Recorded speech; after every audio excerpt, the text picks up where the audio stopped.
답변서를 좀 자세히 잡아주셔가지고 중간중간 여쭤보겠습니다. 그래서 일단은 그 우리 김복 부장님께서는 작년 2월에 취임을 하신 거잖아요. 그한 1년 동안 이렇게 본부를 이끄시면서 좀 중요하게 생각하시는 경영 중점사 그런 게 좀 있으세요? 뭐 제가 작년에 여기 왔는데 우리 부산시에 아주 몇십 년 근무했던 공무원들조차도 여기에 이제 공무원이 근무를 하다 보니까 지방직이 공기업이라는 사실을 모르는 사람들이 참 많아요. 근데 이제 우리가 법상에 그 지방공기업법상 유일하게 공무원이 직접 근무하는 지방직의 공기업은 우리 시도의 상수도 본부밖에 없습니다. 그래서 우리가 보통 뭐 교통공단이라든지 환경공단이라든지 시설공단은 이게 잠자리들은 뭐 퇴직공무원하고 직원들은 그냥 민간인처럼 채용에 의해서 오지 않습니까? 근데 여기는 공기업이면서 공무원이 근무하거든요. 순환보직도 되고 보통 공기업이면은 이제 따로 뽑고 그러니까 공무원이 아니잖아요. 그렇죠. 한 반공무원인데 중공무원인데 여기는 공무원들이 근무하는데요. 그래서 이걸 의외로 모르는 사람들이 많을 것 같아서 제가 이제 인터뷰를 하는데 그렇다 보니까 문제가 뭐냐면은 공기업이면 기업으로서 제일 중요한 게 수익을 창출해야 되고 그다음 적자가 안 나야 되고 경영 합리화를 하는 게 가장 그 조직의 목표가 돼야 되는데 또 시민들을 위해서 물을 공급하는 기업이다 보니까 시민 만족도라든지 아주 저렴하고 깨끗한 물을 공급하는 게 또 아주 중요한 목표잖아요. 근데 문제는 뭐냐면 이 두 개가 딜레마 관계라는 거죠. 그러니까 우리가 뭐 다른 일반 기업들처럼 사업 다각화를 해서 수익을 창출할 수 있는 것도 아니고 우리가 특별회계로 한 5천억 정도로 움직이는데요. 근데 그 중에서 한 80%가 상수도 요금에서 의존을 하고 있어요. 그리고 다른 수입은 없다 보니까 이 요금을 올려야 어떤 적자를 면할 수밖에 없어요. 그래서 제가 처음 왔을 때 여기 적자가 555억이었어요. 그래서 제가 제일 급한 게 여기 경영 합리화를 해야 되겠다. 그럼에도 불구하고 쉽게 요금 인상의 수단을 택하게 되면 시민들이 만족을 못할 거다. 그래서 딜레마다. 그래서 이걸 어떻게 해결하면 좋을까 생각했던 게 우리가 옛날에는 좀 복잡한 구간제가 있었어요. 뭐 몇 톤에서 1톤부터 6톤까지 뭐 얼마고 이렇게 했는데 거기에 대해서 굉장히 시민들이 복잡하게 생각하고 수긍이 안 되는 부분이 있어서 요금 체계를 단순하게 가정용, 그 다음에 공업용, 뭐 일반 가게용 이런 식으로 나눠서 단순화하고 그 다음에 뭐 7% 일기씩 이렇게 상등간 올려가지고 요금 현실화율이라 하죠. 그걸 이제 올린다는 게 제 목표고. 근데 이게 참 아까 서두에 제가 지방 공기업이라는 걸 좀 오래 이야기했던 이유가 이게 참 그 딜레마가 요금 쉽게 못 올린다는 거고, 그 다음에 또 보통 기업 같으면은 일반 기업 같으면 상상도 못할 일인데 이게 생산 비용보다 가격이 더 낮은 거예요. 그 부산 같은 경우에는 생산 비용이 약 뭐 톤당 1,000원 정도 1,080원인데 근데 실제 가격은 평균에서 한 800원 정도 나가거든요. 그러면 1톤 팔 때마다 200원씩 손해를 보고 파는 그 정도예요. 그래서 이제 이런 문제를 제가 직면하고 이게 최우선적으로 해결해야 되겠다. 그러면 수도 시민들을 만족시켜야 되겠다. 이제 이 길을 제일 고민했었죠, 제가. 그래서 누진 요금제를 이제 해제하고 단순화시키면서 이제 2026년도까지 이제 점진적으로 요금을 인상을 좀 시키지만 그럼에도 불구하고 생산 효과에는 미치지 못한다고 다 그럼 혹시 이제 또 이제 적자가 생겼거든요. 그 적자가 생기면 또 다시 요금을 인상해야 되는 그런 이제 악순환 구조예요. 그래서 이제 나중에 말씀드리겠지만 제가 생각할 때 이거에 대한 유일한 그러니까 우리 부산 같은 경우에 약 여기 한 1,200명 정도 근무하는 굉장히 큰 기업입니다. 그랬는데 1인당 관이라든지 그 다음에 장비를 이렇게 나눠봤을 때 그게 서울에 비해서도 우리가 좀 많은 편이에요. 그러니까 1인당 관리해야 될 장비가 전국 1위라는 거죠. 아, 그리고 여기가 그렇죠. 이제 예, 관리 수요가 많다. 관리 수요가 많다는 거죠. 그다음에 이제 산이 있다 보니까 네네네. 산이 많다 아, 보니까 그렇죠. 동력비도 많이 가압장을 가동해야 되고 전기 요금도 많이 들고 그래서 끊임없이 비용이 네. 높아질 가는 구조에서 이 딜레마를 해결할 수 있는 유일한 방법은 디지털 전환이다. 그래서 센서를 설치해가지고 사람이 굳이 안 나가더라도 어떤 정보를 통합 플랫폼에서 처리할 수 있게 하는 방법이다. 그래서 이게 제가 그렇게 연결이 방식이고, 되는 예, 그래서 이제 제가 지금 제일 강조하는 게 제가 연말에 조직 캠페인도 여기서 AI 데이터 분석, 그러니까 그 누수 지점이라든지 그다음 이런 것도 미리 예측할 수 있도록 하고 뭐 노후관 우리가 이제 사실은 뭐 수익을 남기는 게 아니고 네. 조금이라도 투자비를 확보해가지고 지속적으로 노후관이라든지 그걸 교체를 해주고 투자를 해줘야 됩니다. 그래서 그런 거 할 때도 혹시라도 자원 배분이 효율적으로 잠깐 그러니까 필요한 곳에 필요한 예산이 있을 수 있도록 그 저희들이 제일 신경 쓰는 부분이 뭐냐면은 단순히 30년 이상 됐다 해서 관을 가는 형태가 아니고 상태를 보고 그다음에 센서 기반으로 해서 데이터 분석을 할 예정입니다. 그래서 이제 어떤 누수 지점 예측뿐만 아니고 노후가 됐더라도 가장 사고가 나고 누수가 발생할 가능성이 높은 지역을 AI 기반으로 데이터 기반으로 예측을 해서 거기서부터 우선순위를 정해서 예산을 배분한다면 사고율도 줄이고 그 다음에 아까 우리 1인당 장비율도 높은데 그런 것도 대체할 수 있고 자, 그렇습니다. 그리고 이제 참고로 제가 그 혹시 제가 이렇게만 말씀드리면 보통 공기업수장으로서 CEO니까 공기업 CEO로서 경영 확률화에만 너무 신경 쓰는 거 아니지 이렇게 생각하는 시민들이 있을까 싶어서 제가 홍보를 그 용어 올릴 때 엄청나게 강화를 했습니다. 그러니까 이게 그러니까 일단 시민들한테 첫 번째가 옛날에 구간으로 하니까 어려웠죠. 내가 1톤부터 6톤까지 있으니까 뭐 얼마 1톤당 얼마 비율이었고 6톤에서 12톤 얼마 비율 어려워. 그러니까 옆에 집하고 우리 집은 왜 많이 나왔느냐 이해가 안 되는데 제가 단순화시켰습니다. 그리고 이제 쉽게 뭘 막 가격표라든지 이렇게 하면 어려우니까 톤당 한 60원 정도 오릅니다. 그래서 가정에서 일반 가정에서는 보통 6톤 정도 평균적으로 사용하는데 6636 하면 한 360원에서 뭐 500원 이하로 오릅니다. 이렇게 설명을 했죠. 그다음에 이제 같은 우리 공단이지만 교통공단 같은 경우 지하철 요금 같은 경우 있잖아요. 이런 경우에는 뭐 한번 오를 때 그 프로테지가 뭐 10%만 해도 100 얼마씩 오르잖아요. 그래서 사실은 뭐 우리 속된 말로 뭐 버스 요금이나 교통요금에 비하면 세 발의 피죠, 사실은. 그래서 이제 시민들한테 그냥 제일 직관적으로 이해할 수 있게끔 여러분들 6톤 정도 쓰는데 6톤 정도 쓰시면 저희들이 6%, 7% 올리면 한 60원 정도 오르는데 그렇게 하면 한 360원, 500원 정도 이하로 오릅니다. 그래서 한 3년간 이렇게 올려서 저희들이 노후상 수관도 개량하고 그래서 이제 물도 더 깨끗하고 이런 식으로 하겠습니다. 이랬는데 저희들이 조례 원래 이제 우리 이 공기업은 요금 바꿀 때 조례 개정을 해가지고 의회를 통과하고 이걸 이제 홍보를 하는데 직원들이 굉장히 우려를 한 거예요. 이제 우리가 콜센터도 자체적으로 갖고 있잖아요. 그래서 이제 엄청나게 민원이 많이 들어올 거다 생각했는데 예상외로 홍보가 잘 되었는지 무난하게 넘어갔습니다. 예. 그리고 뭐 아까 뭐 첨단 기술 도입, 뭐 AI 기반, 뭐 그다음에 뭐 디지털 트윈 뭐 이런 거 말씀하셨는데 그런 것들이 이제 차근차근 구축하시고 계시는 거죠. 그리고 ICT 기반 건강 관리 기술이 레벨 4단계까지 이제 진입하는데 목표를 두고 계시고. 이게 레벨이 있나 봐요. 뭐 우리 자율주행처럼 뭐 맞습니다. 이게 자율주행처럼 레벨이 있는데요.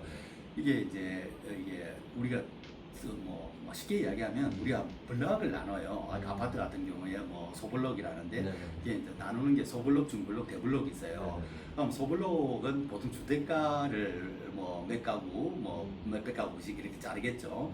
그런데 이제 그 블럭을 나누는 이유가 그 블럭 안에 들어간 물과 나오는 물, 그다음 유압이라든지 그 수압이라든지 속도라든지 이런 걸 계산을 하게 되면 이렇게 저희들이 누수를 체크할 수 있어요. 그럼 면 단위겠죠. 면 단위에서 이 면에서 뭐 470개 넘게 있는데 이 어떤 특정 면에서 누수가 발생했다는 걸 알게 되면 조금 더 정밀하게 들어가기 위해서 선 단위로, 점 단위로 들어가면 누수 지점을 찾아내거든요. 그렇죠. 지금 단계는 2단계예요.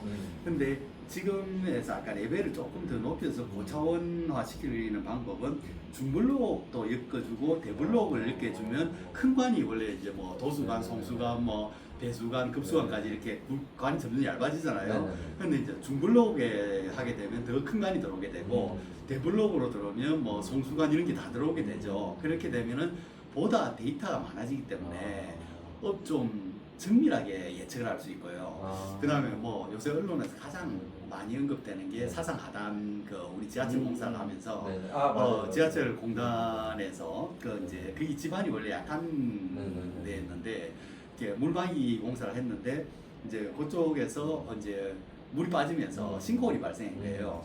싱크홀이 발생하니까 이게 이제 뭐 상수도가 문제냐 하수도가 문제냐 뭐 어디서 문제가 있느냐 못 찾아내는 거예요.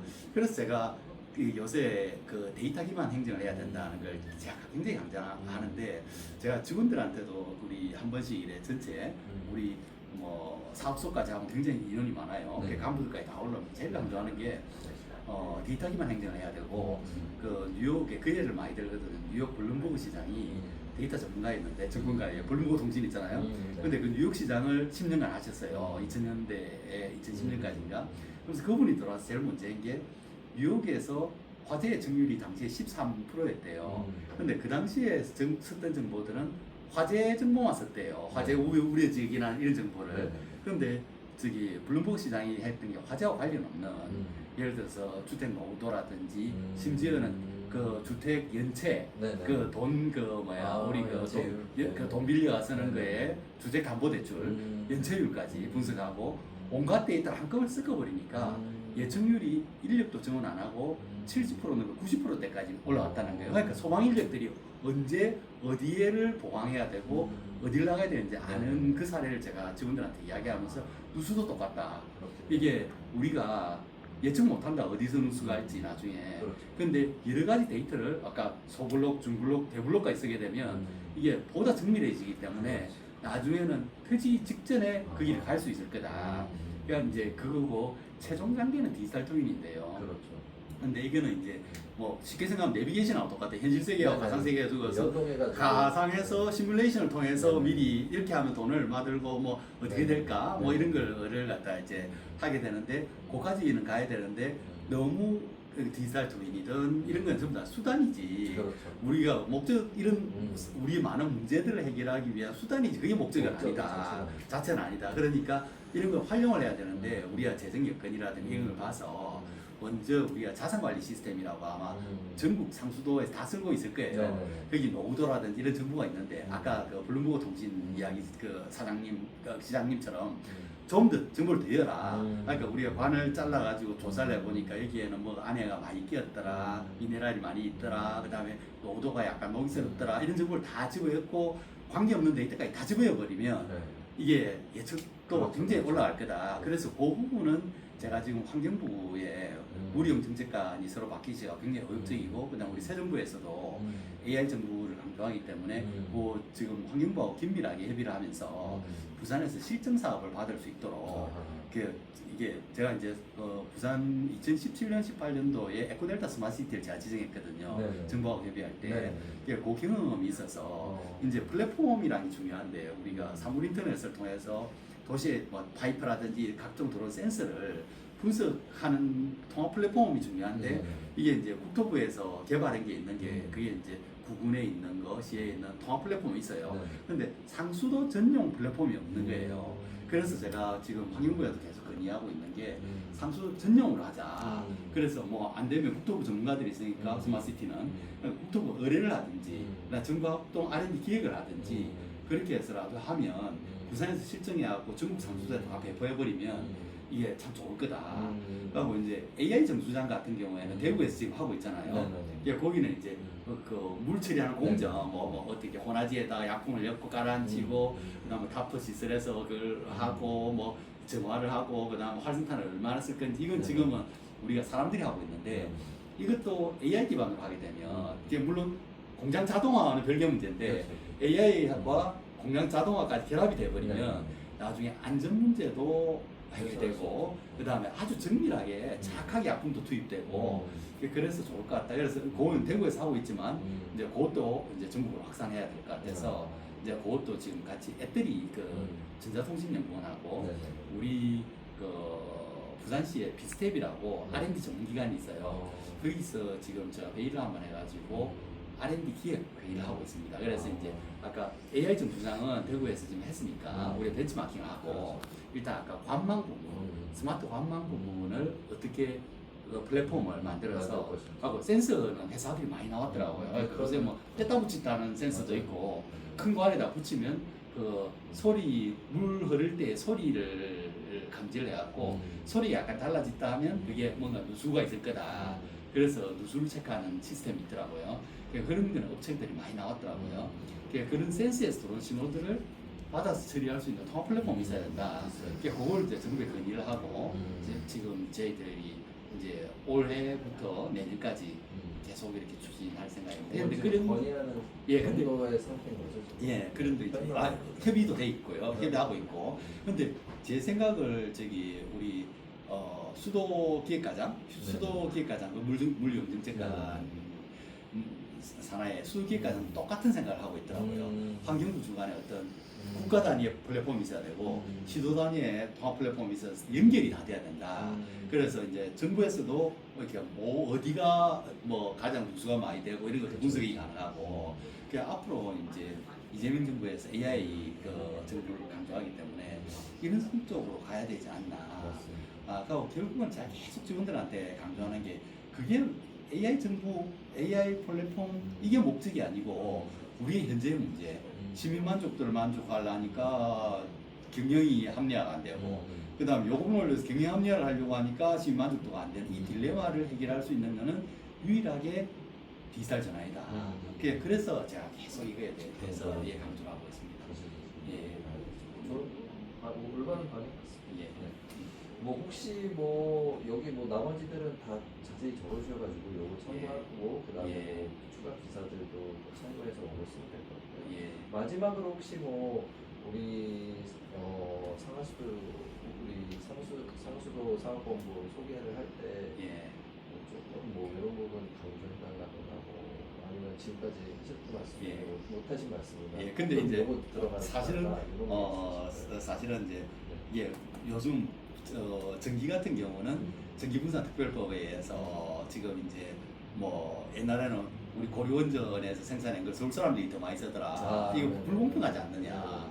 그러면서 이제 물도 이제 그런 제도를 환경부에 준비하고 있는 것 같아요. 워터 믹스, 에너지 믹스 해갖고 원전하고 이게 뭐 신재생 에너지 같이 쓰듯이 그러니까 워터 믹스를 해서 댐과 뭐 모든 걸 같이 쓰겠다 이런 이야기를 강변제 가수 쓰고 모든 수단을 지수원 다변화를 위해서 쓰겠다고 이렇게 이야기를 하던데 제가 이제 그래서 제가 정부에도 계속 건의하는 부분이 그러니까 우리가 낙동강 제일 하부에 있다 보니까 물이 제일 들어온 곳에 살다 보니까 근데 물론 아무리 낙동강에 녹조가 발생해도 우리 정수장에서 100% 다 처리를 하기 때문에 수돗물에는 문제가 없지만 처리 과정에서 다른 시도에 비해서 뭐 외국 같은 경우에 모래 여과지밖에 하지 않지 않습니까? 근데 우리는 지금 고도정수 처리를 지금 지금 뭐 오존뿐만 아니고 뭡니까 그 활성탄 수도 알갱이를 통과시키는 고도정수하는데 그게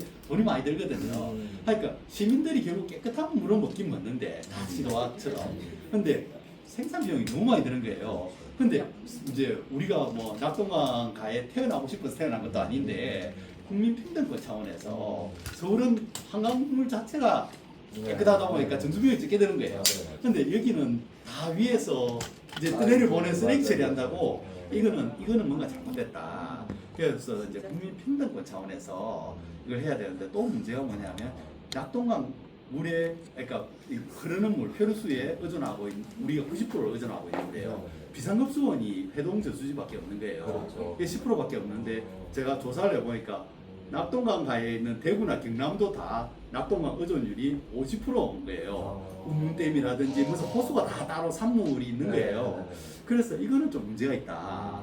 예, 국민평등권 차원에서 정부에서 좀 이걸 이렇게 지금 왜 그런 말씀드리냐면 지수다변화 관계로 경남하고 계속 협상을 계속 하고 있는데 다 이해관계가 뭐 강민 여을 쓰다 보니까 농민들이 아이고 우리 그 농지에 물이 쏙 빠져가지고 농사를 못 짓겠다 뭐 이런 말씀하시는데 근데 우리 입장에서는 정말 페놀 사태 같은 게 터졌을 때 그러면 강릉에 뭐 물 떨어지니까 우리도 몇만 명을 병입수 생산물을 갖다가 5톤 트럭으로 지금 몇 차를 갔어요. 지원해 준다고. 부산이 좀 많이 갔어요.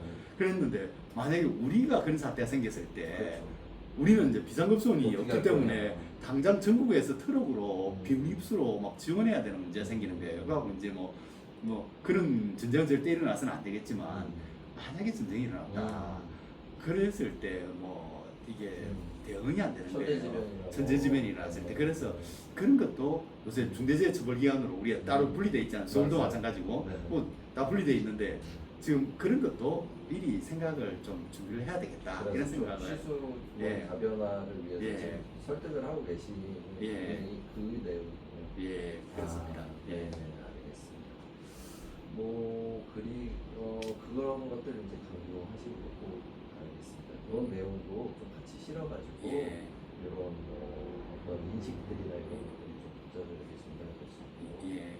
그리고 이제 뭐 부산하면 또 그게 이제 아까 고도처리가 활성탄이고 뭐 이런 것들 초고도가 망해가 있지 않습니까? 그런데 이제 우리가 초고도를 제일 실증 사업을 먼저 했던 게 기장 해수담수화 시설이었는데 어제 큰 이제 우리가 뭐 발대식이랍니까? 시장님하고 기장에서 거기서 행사를 하나 뉴스에 많이 났어요 지금. 그게 났는데 그거는 저기 우리 물환경정책실에서 하는데 하수를 처음에는 저기 해수를 담수화시켜 가지고 하면은 이제 아주 깨끗한 제일 깨끗한 물이거든요. 뭐 그랬는데 거기에다가 미네랄 약간 타서 이렇게 하려고 했는데 2015년에 했는데 완공되고 10년 동안 운영을 못했던 게 기장 주민들이 고리원전 앞이지 않습니까? 그럼 원전 배출수에서 삼중수소가 나오는 거는 있다. 근데 사실은 과학적으로는 분명히 안전하다는 판정을 다 받았는데 심리적으로 찝찝하다 해가지고 그걸 뭐 2천억 드는 시설을